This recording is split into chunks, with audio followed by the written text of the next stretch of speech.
ওসমান হাদি যখন বেঁচে ছিল তারে নিয়ে তো আলোচনা কিন্তু হয় নাই, হয়েছে? তখন আমরা গুতাগুতি করছি, কি করছি? গুতাগুতি করছি। তার মিছিল মিটিংয়ে 100 জনের উপরে লোক হয় না, কিন্তু আজকে মারা যাওয়ার পরে জানা যায় লক্ষ লক্ষ মানুষ হয়, ঠিক কিনা?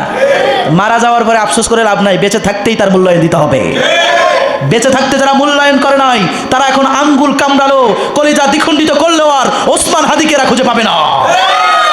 এজন্য ওসমান হাদির আদর্শ, ওসমান হাদির মতো কিন্তু এখনো আমি মনে করি আমাদের প্রিয় ভাই হাসনাত আব্দুল্লাহ বেঁচে আছে, আমাদের প্রিয় ভাই শারজিজ বেঁচে আছে, সাদেক কাইয়ুম বেঁচে আছে। এদের পাশে আমাদের থাকতে হবে। এখন ওসমান হাদি মারা গিয়েছে, তাকে নিয়ে আমরা পড়ে থাকলাম, আর হাসনাত আব্দুল্লাহদের মতো এত বীর, শারজিজ আলমদের মতো বীর, সাদিক কাইয়ুমের মতো এই বীরদেরকে যদি আমরা ভুলে যাই, এদের পাশে যদি আমরা না থাকি, তাহলে হাসনাত আব্দুল্লাহকে ওরা গুলি করার মতো সাহস পেয়ে যাবে। সাদিক কাইয়ুমকে ওরা হত্যা করতে দ্বিধাবোধ করবে না, কথা বলেন ঠিক কিনা? এজন্য যুগ যাবে না পাল্টে দিতে চাই না অনেকজন, একজন মানুষকে আনতে পারে জাতির জাগরণ। এজন্য হাসনাত আব্দুল্লাহ, শারজিজ, তারপরে সাদিক কাইয়ুম থেকে শুরু করে এরা যারা ভারতীয় আধিপত্যবাদ মোকাবেলায় চেষ্টা করছে, আমরা সবাই তাদের পাশে থাকবো কি থাকবো না? বলেন থাকবো কি থাকবো না?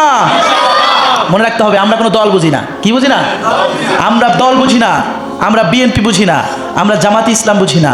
আমরা বুঝি যারাই বাংলাদেশকে সার্বভৌমত্ব একটি রাষ্ট্র প্রতিষ্ঠা করার চেষ্টা করবে, আন্দোলন করবে, তাদের পথেই তাদের সাথেই আমাদের থাকা দরকার, আছে না নাই?